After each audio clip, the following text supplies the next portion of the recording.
continues. I don't know what day we're on, day 9 now. Day 10. Day 10. It takes the wind out of my lungs, all of these stories and accounts, and just bring us right up to date, because lots of developments have been happening overnight, James. Yes, firstly, it does not seem that there was any rockets fired overnight towards Israel, which is the first time in 9 nights. On my phone, and that's the reason why I've just brought it in, I've got 2 devices on there where as soon as rockets are fired from Gaza into Israel, or even from Lebanon into Israel, the air raid sirens go off. Now, don't worry, it's not going to happen over here because I've got it on silent, but it means that I can see it on the screen, so we know exactly where the rocket sirens are going off in the Tel Aviv area or around the Gaza area. A lot of people have been evacuated now from the Gaza proliferatory area, which is Sderot. They're ghost towns at the moment. James, why would those rockets not be going off? Have they run out of ammunition? Are they conciliatory in what they're trying to do here? Is this tactical? How would you see this? It's tactical, yeah.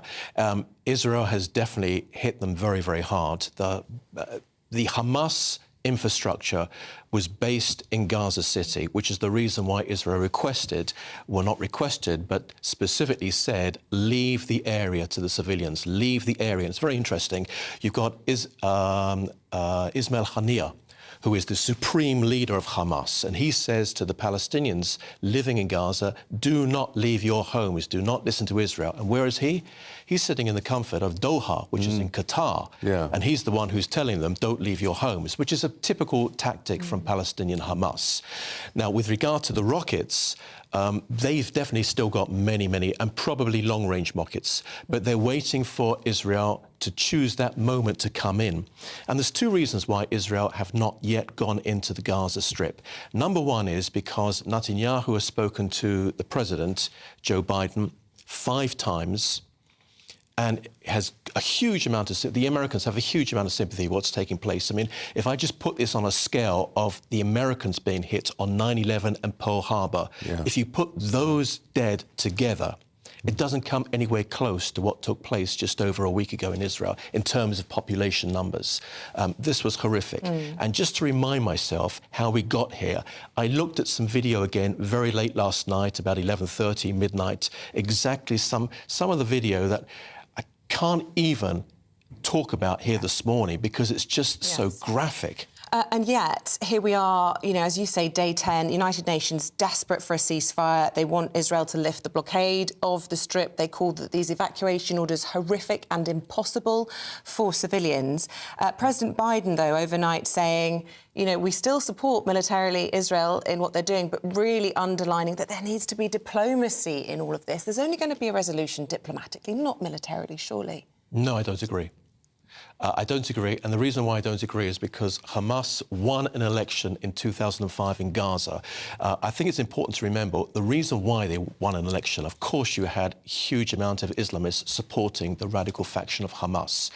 But at the time, Fatah were in charge, and Fatah, led by Yasser Arafat at the time, and then obviously Mahmoud Abbas, they were pocketing hundreds and hundreds and hundreds of millions of dollars coming from the United States, the EU, and donors all over the world.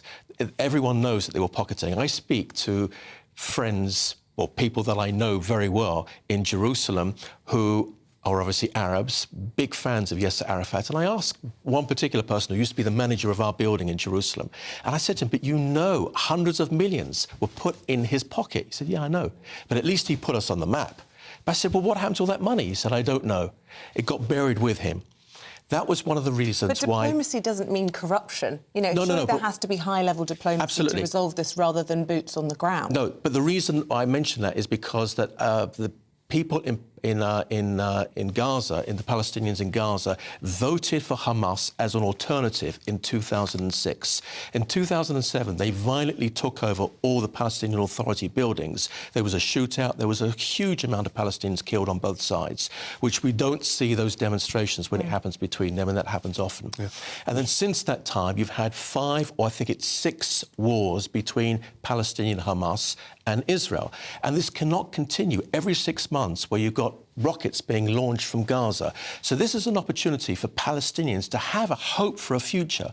Not everyone, of course, is supporting Hamas. If there's an opportunity to rid the Gaza Strip of the Islamists, and it's not just Hamas, but it's many other groups, and the Palestinians can come back and be led by a decent leadership that is looking to build up Gaza and turn it in because it has so much potential, then that's the future. If we go back to where we were before, this is going to flare up again in 6 months' time, a year's time. You were talking, James, about people you know, and our next guest is someone you know as well, you know of, and she's Jessica Elter. Jessica, we speak to you today. We speak to you with huge compassion and commiseration in our hearts towards you, because you could have died last week, but you did lose your boyfriend at the Supernova Festival massacre, and our condolences to you for that. How are you bearing up? Sorry, I can't hear you again. How are you bearing up? How are you? I don't think there is a word that can describe what we're feeling here, what I feel, what his family feeling. I lost my boyfriend. I lost my love for the last 6 years. He was everything to me. We were 24/7 together. We're looking at pictures of you together. This is not the right photos. I'm sorry. I don't know what is photos. None of them is right. Okay. No idea. Our sincere apologies about that. But tell us about your boyfriend, because it's my understanding it was a hero's death. He made several trips back into the festival to try and retrieve fellow partygoers, and he was successful a number of times before, tragically, he paid the ultimate price. Tell us what happened.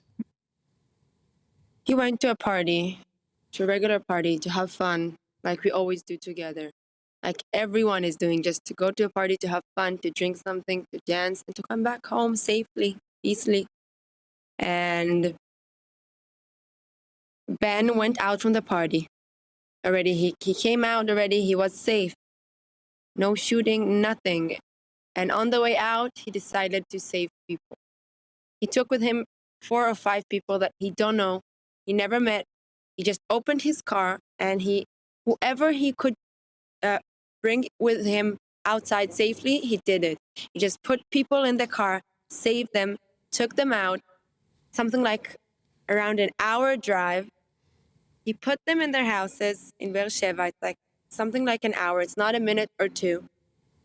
And then he came back again, although he knew there were shooting there, because his friends was there. He came to look for his friends again. Although he saved already many people, he came again.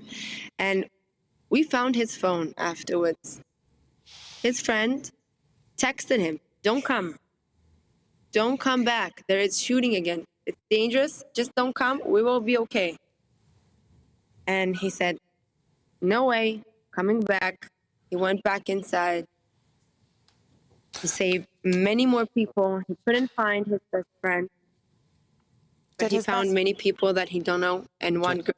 Jessica, we've got James Marlow, who you probably heard in the studio, who knows, who has a family connection to you, who would like to speak to you.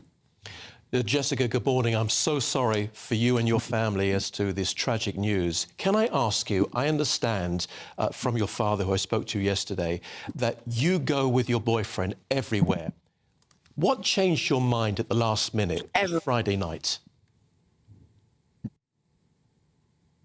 In Hebrew, it's called Ashgacha Pratit. Okay, and I will explain. So, okay, you go ahead and explain. Saved me. God saved me. And this Friday, something was just in my heart to stay because of Shabbat at home. I didn't want it to drive. I wanted to stay at home, to light candles. Something for only Shabbat. For if it was Thursday, one day before, I can't know if I was there. If I just explain to the viewers, Shabbat is the Jewish Sabbath, Friday night and Saturday. But you have been going out with him every Friday night. What made you change your mind just a week ago? I was with him in a party Thursday, a day before. We were together in a party.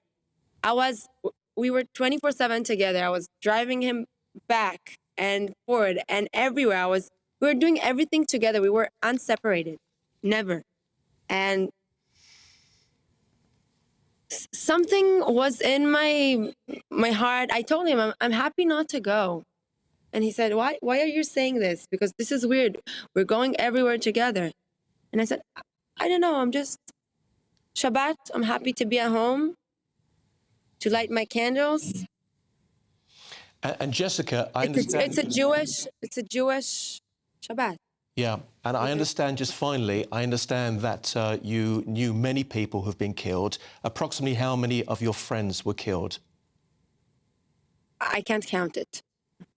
I don't know anyone who doesn't know someone who is hurted or injured or kidnapped or dead. We lost so many people, young people, not military, not soldiers, not only cops, regular citizen who went to a regular party and never came back. Good people, innocent people who did nothing bad, nothing, just went to hear music, a music festival, that's it. Well, Ben was one of those people who didn't come back, and we, as I say, our condolences to you. We thank you for sharing your story with us, Jessica. And we've got to leave it there, I'm afraid. Thank you very much indeed. Jessica Elter, who lost her boyfriend Ben at that concert, and James Marlow, Foreign Affairs analyst here in the studio. Thank you very much indeed.